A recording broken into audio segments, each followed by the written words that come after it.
Welcome to Factual America, where facts aren't filtered and free speech isn't optional. Today, we're exploring a topic that strikes right at the heart of our democracy: misinformation labels, the so-called guardians of truth, or perhaps the latest tool for censorship. Have you ever wondered why some posts get slapped with a misinformation label, while others, often just as questionable, slip right by? You're not alone. Buckle up, because this isn't just about social media. It's about who decides what's true, who has the power to silence, and what this means for a society built on open debate. Let's set the stage. Imagine scrolling through your favorite platform, maybe Twitter, maybe Facebook, and suddenly you see a post labeled, "This information is disputed." Instantly, your view of that content changes. You might wonder, is this post actually false? Or has it been targeted for another reason?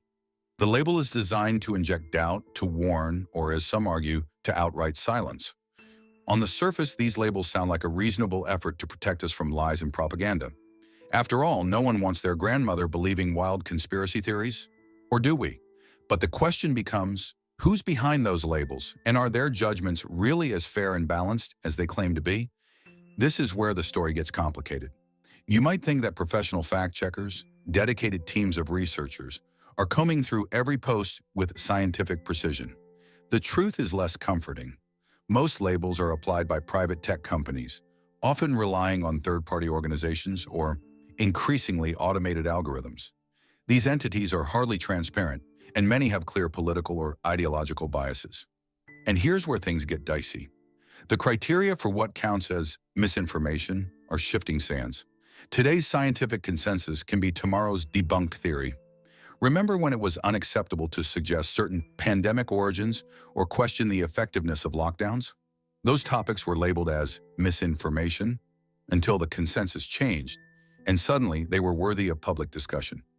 The effect on free speech is chilling. When people know their opinions might be flagged, they self-censor.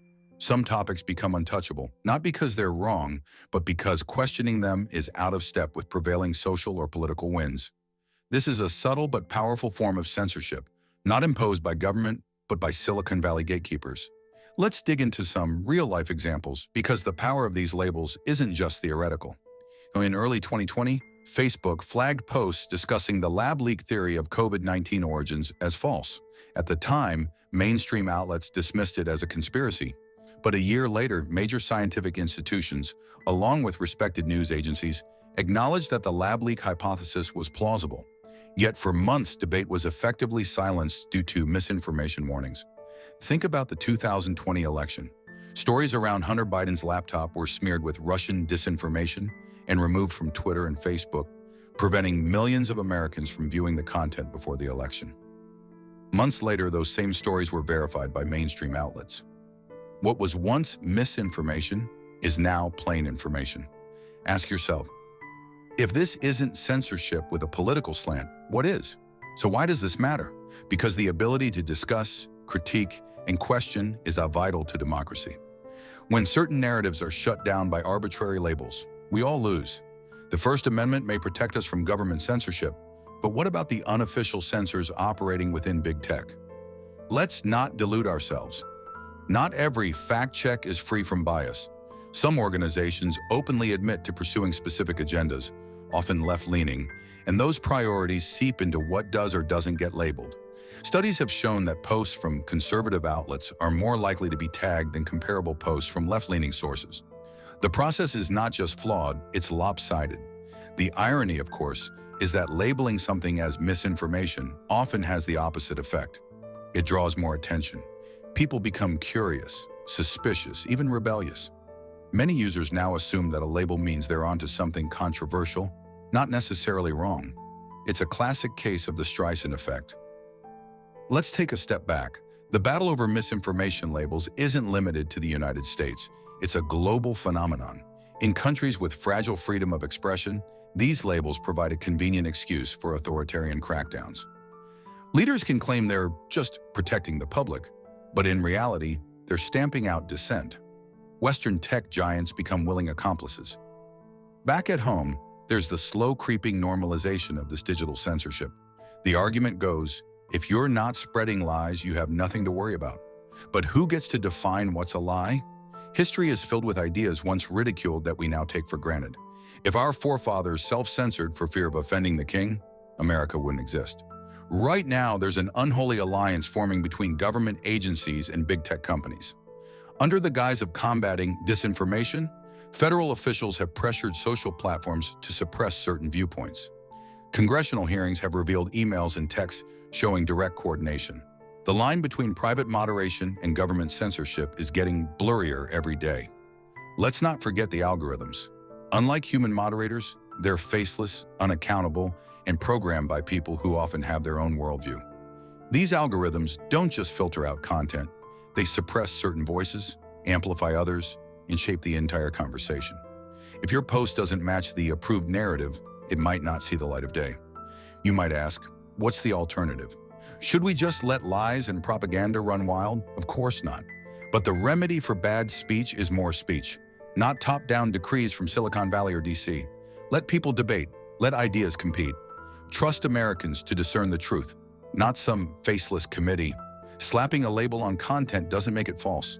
It just signals that someone in power wants you to look away. Likewise, some approved information has later been proven dead wrong. Remember food pyramids?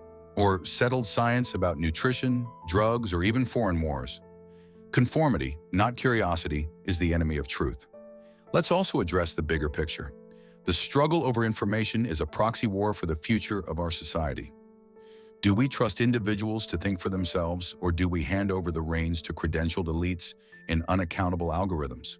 The push for more labeling, more content moderation, is just the latest attempt to centralize control. This is about power, pure and simple. It's time to get specific. How do these labels shape the national conversation? Studies indicate that once a post is labeled, not only does its reach drop, but the perception of the author shifts. People are less likely to believe someone who's been fact-checked, regardless of the post's accuracy. Labels are a scarlet letter in the digital age.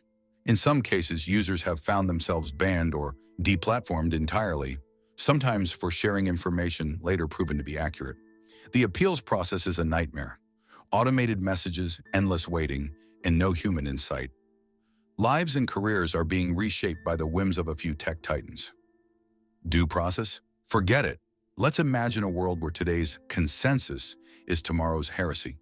What happens to our culture of debate, dissent, and innovation if every contrarian thought risks being labeled, then deleted? As history shows, progress depends on outliers. Think Galileo, think Martin Luther King Jr., who challenged the majority view. Suppress them, and you suppress the future. So what can ordinary Americans do? First, don't outsource your critical thinking.